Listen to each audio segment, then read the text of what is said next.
केंद्रीय मंत्रिपरिषद के मेरे साथी डॉक्टर जितेंद्र सिंह जी,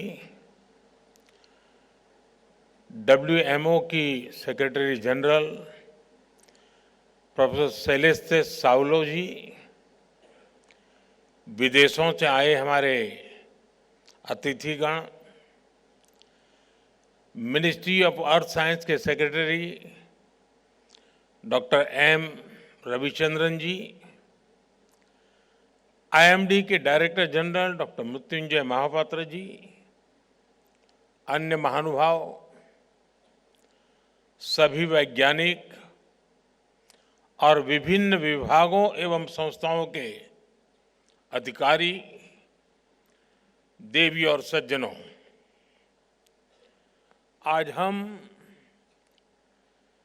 भारतीय मौसम विभाग आईएमडी के 150 वर्ष सेलिब्रेट कर रहे हैं। आईएमडी के ये 150 वर्ष ये केवल भारतीय मौसम विभाग की यात्रा है ऐसा नहीं है, ये हमारे भारत में आधुनिक साइंस और टेक्नोलॉजी की भी एक गौरवशाली यात्रा है।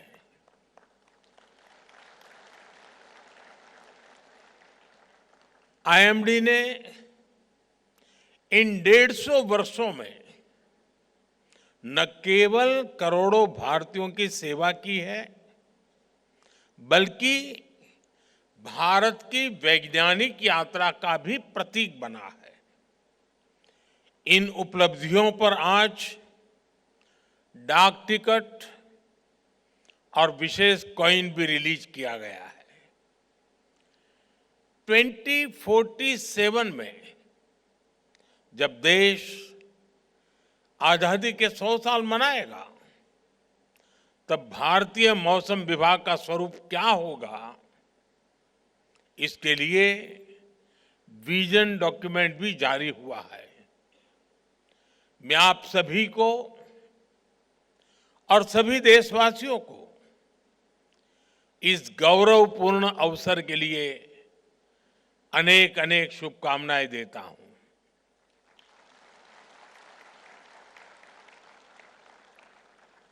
आईएमडी ने 150 वर्षों की इस यात्रा से युवाओं को जोड़ने के लिए नेशनल मीटियोलॉजिकल ओलंपियाड का आयोजन भी किया था। इसमें हजारों छात्रों ने हिस्सा लिया। इससे मौसम विज्ञान में उनकी रुचि और बढ़ेगी। मुझे अभी इसमें से कुछ युवा मित्रों से बातचीत करने का अवसर मिला और आज भी मुझे बताया गया कि हाँ, देश के सभी राज्यों के हमारे युवा यहाँ मौजूद है। मैं उनको विशेष रूप से बधाई देता हूँ इस कार्यक्रम में रुचि लेने के लिए। इन सभी प्रतिभागी युवाओं और विजेता छात्रों को भी बहुत बहुत बधाई। साथियों, 1875 में भारतीय मौसम विभाग की स्थापना मकर संक्रांति के ही करीब 15 जनवरी को हुई थी। भारतीय परंपरा में मकर संक्रांति का कितना महत्व है, ये हम सब जानते हैं। और मैं तो गुजरात का रहने वाला हूं, तो मेरा प्रिय त्योहार मकर संक्रांति हुआ करता था।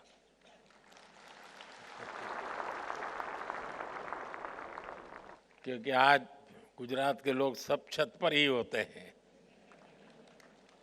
और पूरा दिन पतंग का मजा लेते हैं। मैं भी कभी जब वहाँ रहता था तो बड़ा शौक था मेरा, खैर आज आपके बीच में हूँ।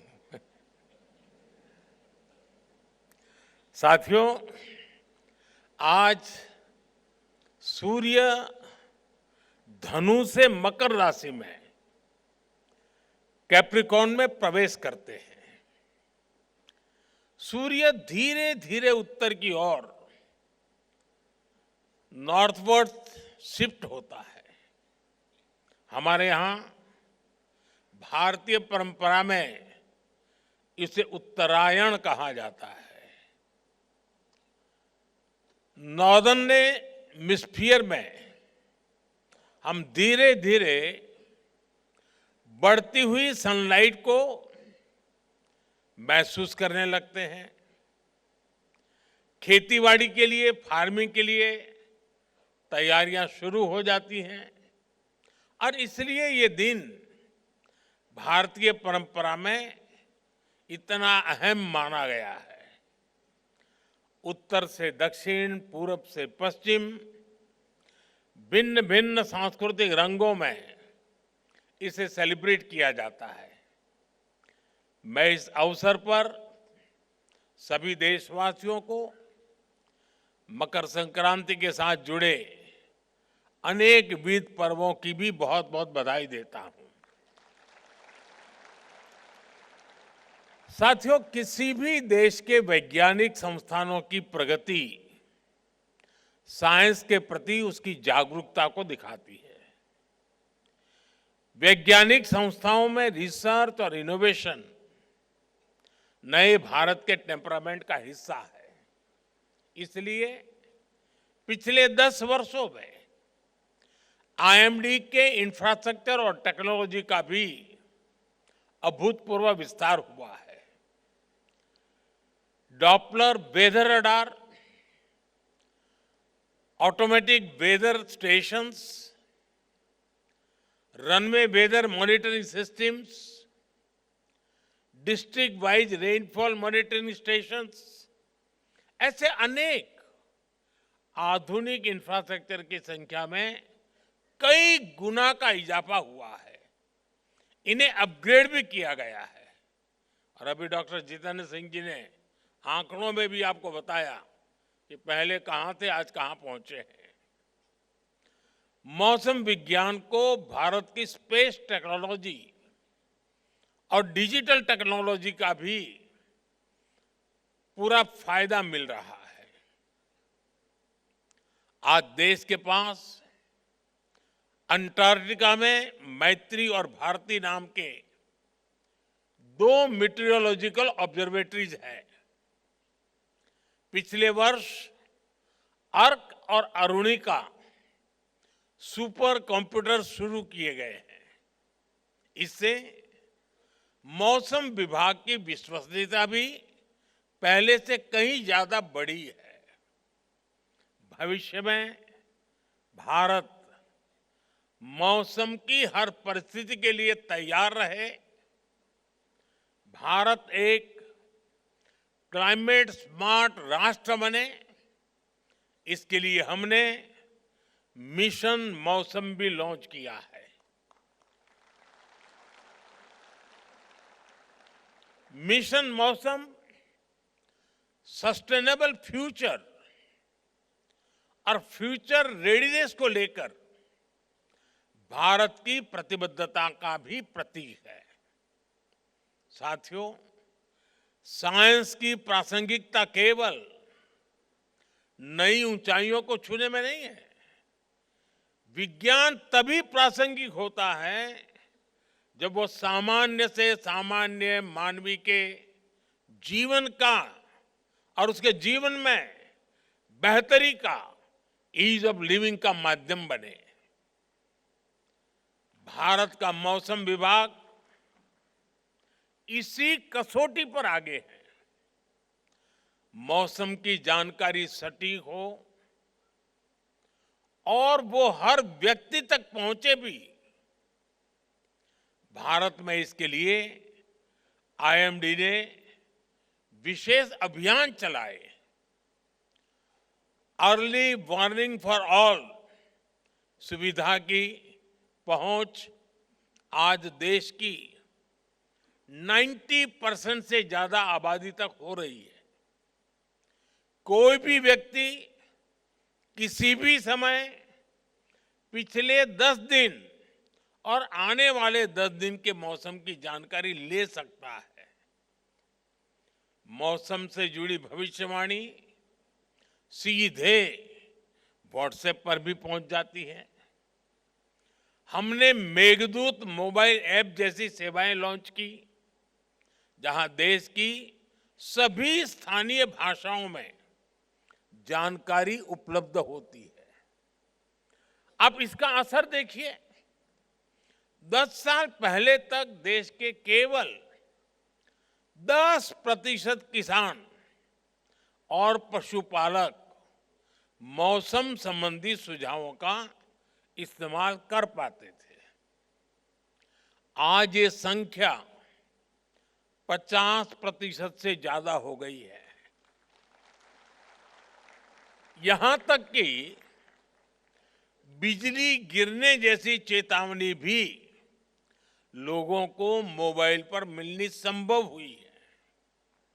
पहले देश के लाखों समुद्री मछुआरे जब समंदर में जाते थे तो उनके परिवारजनों की चिंता हमेशा बढ़ी रहती थी, अनहोनी की आशंका बनी रहती थी। लेकिन अब आईएमडी के सहयोग से मछुआरों को भी समय रहते चेतावनी मिल जाती है।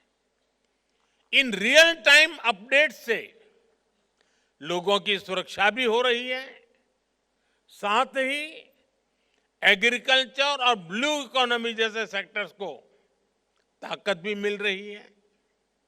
साथियों, मौसम विज्ञान किसी भी देश की डिजास्टर मैनेजमेंट क्षमता का सबसे जरूरी सामर्थ्य होता है। यहां बहुत बड़ी मात्रा में डिजास्टर मैनेजमेंट से जुड़े हुए लोग यहां बैठे हैं। प्राकृतिक आपदाओं के प्रभाव को मिनिमाइज करने के लिए हमें मौसम विज्ञान की एफिशिएंसी को मैक्सिमाइज करने की जरूरत होती है। भारत ने लगातार इसकी अहमियत को समझा है। आज हम उन आपदाओं की दिशा को मोड़ने में कामयाब हो रहे हैं जिन्हें पहले नियति कहकर छोड़ दिया जाता था। आपको याद होगा 1998 में कच्छ के कांडला में चक्रवाती तूफान ने कितनी तबाही मचाई थी। उस समय बड़ी संख्या में लोग मारे गए थे। इसी तरह 1999 में उड़ीसा के सुपर साइक्लोन की वजह से हजारों लोगों को जान गंवानी पड़ी थी। बीते वर्षों में देश में कितने ही बड़े बड़े साइक्लोन आए, आपदाएं आई, लेकिन ज्यादातर में हम जान हानि को जीरो या मिनिमल करने में सफल हुए।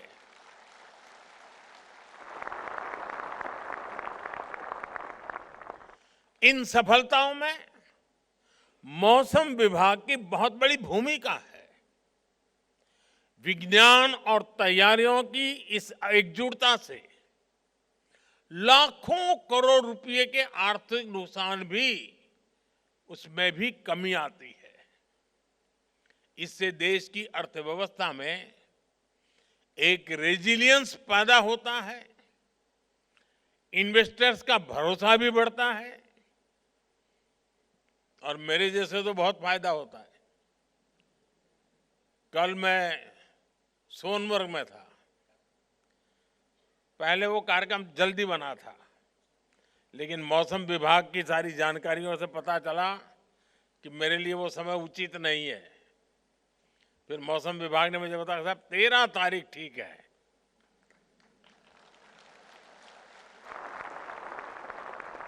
अब कल मैं वहां गया, -6 डिग्री टेम्परेचर था, लेकिन पूरा समय जितना मैं समय वहां रहा, एक भी बादल नहीं था, सारी धूप खिली हुई थी। ये मौसम विभाग की सूचना के कारण इतनी सरलता से मैं कार्यक्रम करके लौटा। साथियों, साइंस के क्षेत्र में प्रगति और उसके पूरे पोटेंशियल का इस्तेमाल ये किसी भी देश की ग्लोबल इमेज का सबसे बड़ा आधार होते हैं। आज आप देखिए, हमारी मीटियोरोलॉजिकल एडवांसमेंट के चलते हमारी डिजास्टर मैनेजमेंट कैपेसिटी बिल्ड हुई है। इसका लाभ पूरे विश्व को मिल रहा है। आज हमारा flash flood guidance system Nepal, Bhutan, Bangladesh और श्रीलंका को भी सूचनाएं दे रहा है। हमारे पड़ोस में कहीं कोई आपदा आती है तो भारत सबसे पहले मदद के लिए उपस्थित होता है। इससे विश्व में भारत को लेकर भरोसा भी बढ़ा है। दुनिया में विश्व बंधु के रूप में भारत की छवि और मजबूत हुई है।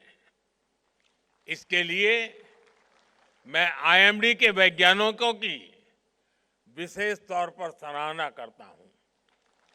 साथियों, आज आईएमडी के 150 वर्ष पर मैं मौसम विज्ञान को लेकर भारत के हजारों वर्षों के अनुभव, उसकी विशेषज्ञता की भी चर्चा करूंगा।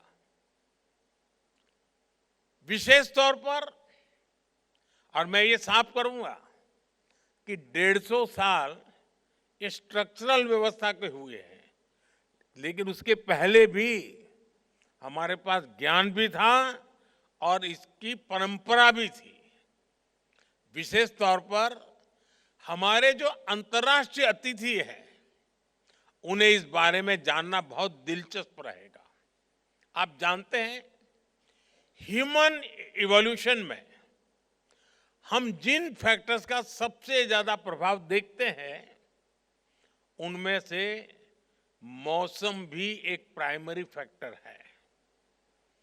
दुनिया के हर भूभाग में इंसानों ने मौसम और वातावरण को जानने समझने की लगातार कोशिश की है।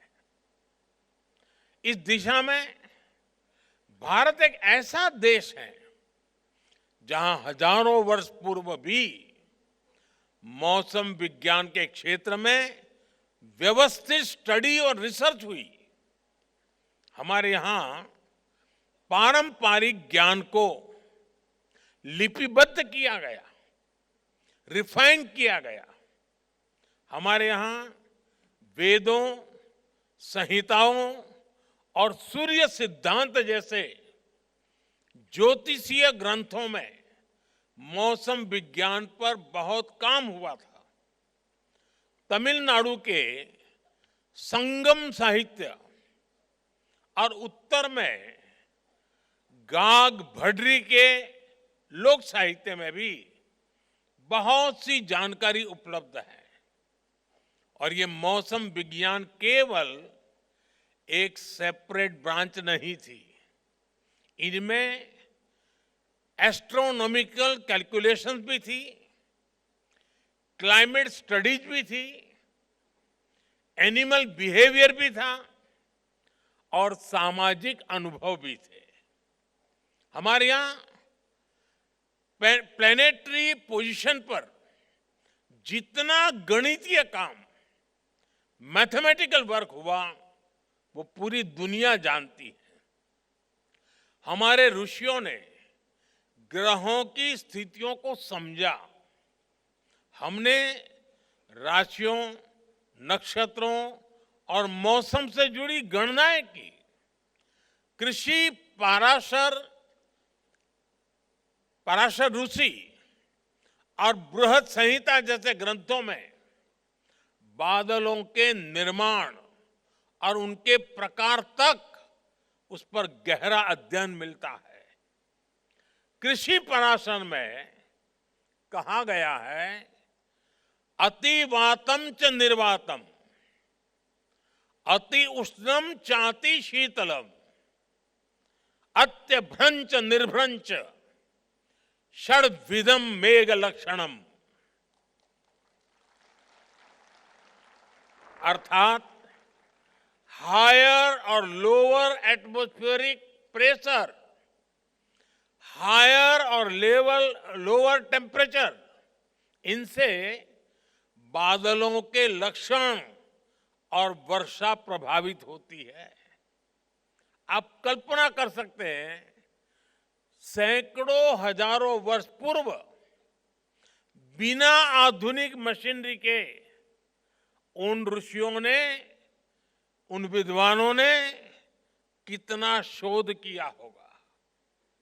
कुछ वर्ष पहले मैंने इसी विषय से जुड़ी एक किताब, pre modern Kutchi navigation techniques and voyages, ये किताब लॉन्च की थी। ये किताब गुजरात के नाविकों के समुद्र और मौसम से जुड़े कई 100 साल पुराने ज्ञान की ट्रांसक्रिप्ट है। इस तरह के ज्ञान की एक बहुत समृद्ध विरासत हमारे आदिवासी समाज के पास भी है। इसके पीछे नेचर की समझ और एनिमल बिहेवियर का बहुत बारीक अध्ययन शामिल है। मुझे याद है, बहुत करीब 50 साल से भी ज्यादा समय हो गया होगा, मैं कुछ सिमर गिर फॉरेस्ट में समय बिताने गया था। तो वहां सरकार के लोग एक आदिवासी बच्चे को हर महीने 30 रुपया देते थे मानधन। तो मैंने पूछा, ये क्या है, इस बच्चे को क्यों ये पैसा दिया जाता? बोले, इस बच्चे में एक विशिष्ट प्रकार का सामर्थ्य है। अगर जंगल में दूर दूर भी कहीं आग लगी हो तो प्रारंभ में इसको पता चलता है कहीं आग लगी है। उसमें वो सेंसेशन था और वो तुरंत सिस्टम को बताता था, और इसलिए उसको हम 30 रुपया देते थे। यानी उस आदिवासी बच्चे में जो भी उसकी क्षमता रही होगी, वो बता देता था कि साहब इस दिशा में से कहीं मुझे स्मेल आ रही है। साथियों, आज समय है हम इस दिशा में और ज्यादा रिसर्च करें। जो ज्ञान प्रामाणिक हो उसे आधुनिक साइंस से लिंक करने के तरीकों को तलाशें। साथियों, मौसम विभाग के अनुमान जितने ज्यादा सटीक होते जाएंगे, उसकी सूचनाओं का महत्व बढ़ता जाएगा। आने वाले समय में आईएमडी के डेटा की मांग बढ़ेगी। विभिन्न सेक्टर्स, इंडस्ट्री, यहां तक कि सामान्य मानवी के जीवन में इस डेटा की उपयोगिता बढ़ेगी। इसलिए हमें भविष्य की जरूरतों को ध्यान में रखते हुए काम करना है। भूकंप जैसी प्राकृतिक आपदाओं की चुनौतियां भी है, जहां हमें वार्निंग सिस्टम को डेवलप करने की आवश्यकता है। मैं चाहूंगा हमारे वैज्ञानिक, रिसर्च स्कॉलर्स और आईएमडी जैसी संस्थाएं इस दिशा में नए ब्रेक थ्रूज की दिशा में काम करें। भारत विश्व की सेवा के साथ साथ विश्व की सुरक्षा में भी अहम भूमिका निभाएगा। इसी भावना के साथ मुझे विश्वास है कि आने वाले समय में आईएमडी नई ऊंचाइयों को छुएगा। मैं एक बार फिर आईएमडी और मौसम विज्ञान से जुड़े सभी लोगों को 150 वर्षों की इस गौरवशाली यात्रा के लिए बहुत बहुत बधाई देता हूं और इन 150 साल में जिन जिन लोगों ने इस प्रगति को गति दी है वे भी उतने ही अभिनंदन के अधिकारी हैं। मैं उनका भी जो हयात है उनका अभिनंदन करता हूं, जो हमारे बीच नहीं है उनका पुण्य स्मरण करता हूं। मैं फिर एक बार आप सबको बहुत बहुत धन्यवाद देता हूं।